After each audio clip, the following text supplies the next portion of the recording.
Hi guys, Nicole here from the Little Craft House. If you guys follow me over on Instagram or even have seen some of my previous tutorials, you would have seen that I'm really into making things with acrylic resin, which I use the Bramblier. Some people use Jesmonite. There's a few different brands around.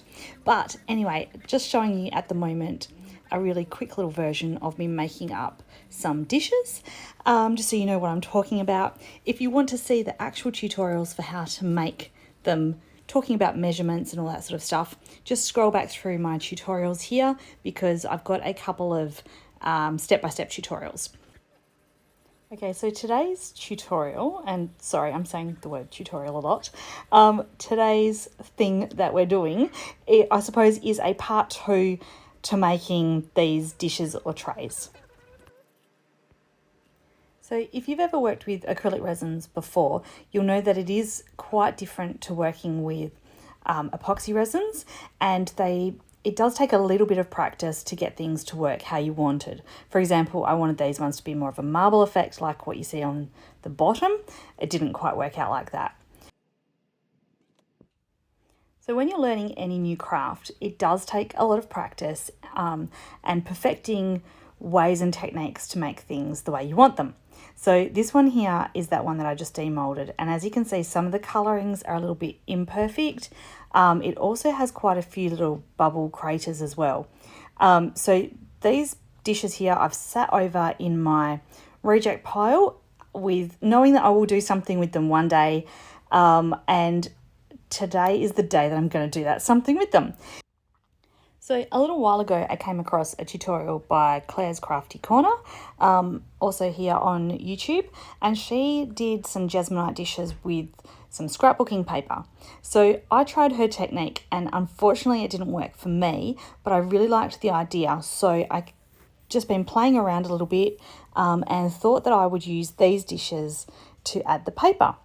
And this is what I just did for Instagram, and it worked out really, really well. So I thought I would just show you my version here on YouTube. It is pretty simple, but it is a great way to use up these seconds dishes because they can have craters or anything hiding underneath and you won't know it. Okay, so I'm just going to pop this one over to the side. I'm really happy with how that one turned out, so I'm hoping to be able to replicate it quite as well. So yeah, this one here you can see it's got little spots on it that just didn't, either I didn't mix the mixture properly or they just didn't really turn out well for whatever reason. There's nothing structurally wrong with these dishes. They just don't look as nice as what I would have liked them to, or they haven't taken the colour as well as what I would have wanted. So I've thought I'll grab some papers from this little scrapbooking book that I've got. I've chosen these two. There's quite a few nice ones in here, but unfortunately the pad is a little small, so I have to kind of angle my page to make it fit. So yeah, I thought this one would go nice with the blue, being blues and purples. And then this one here I'm really liking for that green, with greens and pinks, and I also thought it kind of coordinates with those other two dishes as well. Okay, so let's start making the template.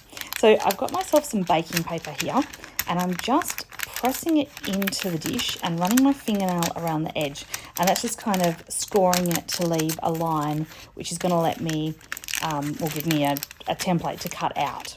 So yeah, there we go. You can see it nice and clearly. I suppose I could have used a pen or pencil if I wanted, but I just did it this way. And I'm using some quite blunt scissors. I could not find any others in the whole house. And these ones have a little bent tip on them too. So I don't know what happened to these scissors. But anyway, they are working fine. I'm just going to cut out this template. And then that should fit nicely within the dish to then allow me to use that to cut the nice papers out.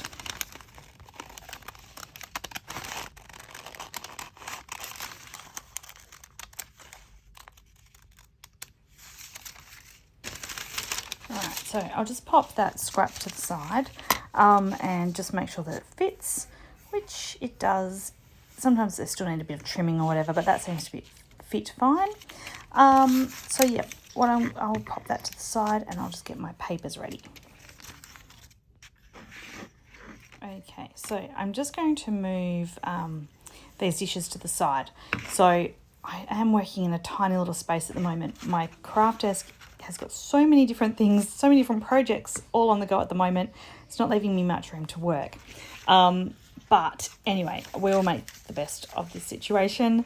So yes, as I said, the papers are they're just a little bit too small to go sideways onto these dishes. So I just have to cut them out on an angle. But it's actually pretty good size if I just do it on this angle here. And it leaves a little bit of spare as well for if I need that for another project. So I'm just using a pencil to trace around the template here. Like so. Try and do it as accurate as I can. I'll do both of them at one go. Just if you do have to cut on an angle like this, I'm just making sure that my pattern is okay. That scrapbooking pad that I showed before, some of it had words, which I didn't choose those ones because that would look funny on that angle going across the base of the dish. That's why I chose these patterns. But there we go. So all traced up, and then I'll just grab those scissors back again and chop them up.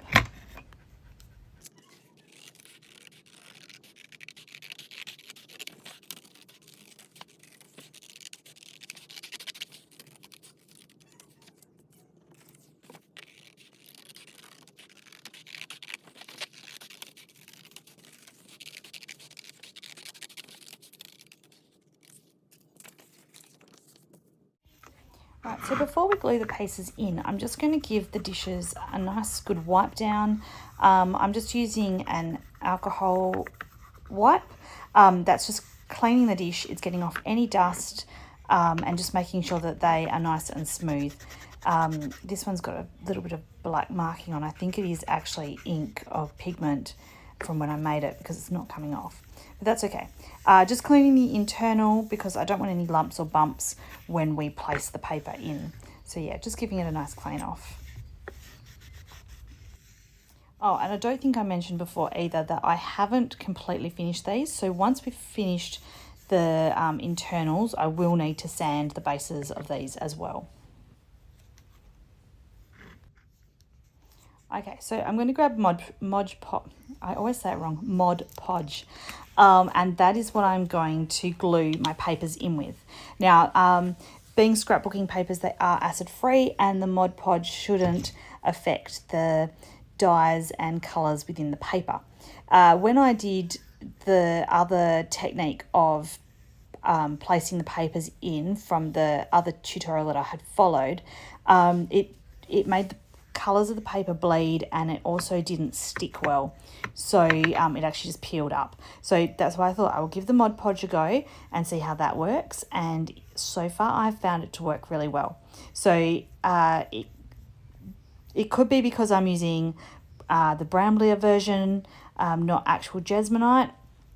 It could be a number of reasons, but yeah, so I'm using Mod Podge today. This one is just a matte finish, it's not a gloss. Obviously, I don't think it would really matter either way. Just would depend on what you want your final look to be. So I'm just now smoothing it out after I've just done an even coverage of the Mod Podge on the bottom. A nice smoothing out, making sure there's no air bubbles. And then I'm just going to do another coat over the top. Now, it's really important to make sure you get each of those edges. So I am kind of fussing over it quite a bit more than what I normally would like to. But yeah, just making sure that those edges are well secured, because when the dish is being used in the future, obviously from the edge is where it will peel up. So yeah, I'm just going to give it a nice even coat, and I will probably need to do another couple of coats later. I've just spotted a bit of glitter here, and it doesn't want to come up. I think one of the kids got into this jar of Mod Podge, and it's not exactly the cleanest. It has bits of glitter in it. So that piece of glitter is now part of this dish because it doesn't want to move.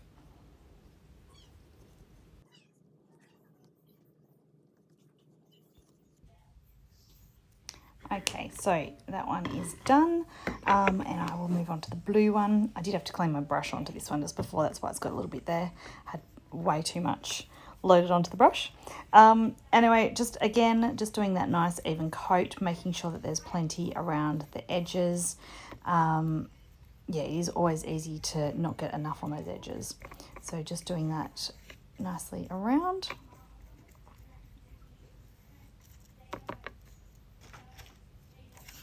And then again, just placing that paper in. This one seems a little bit tighter. I mustn't have trimmed it down quite enough, but that's okay. Let's push it in there. And I'll just go again with that top layer.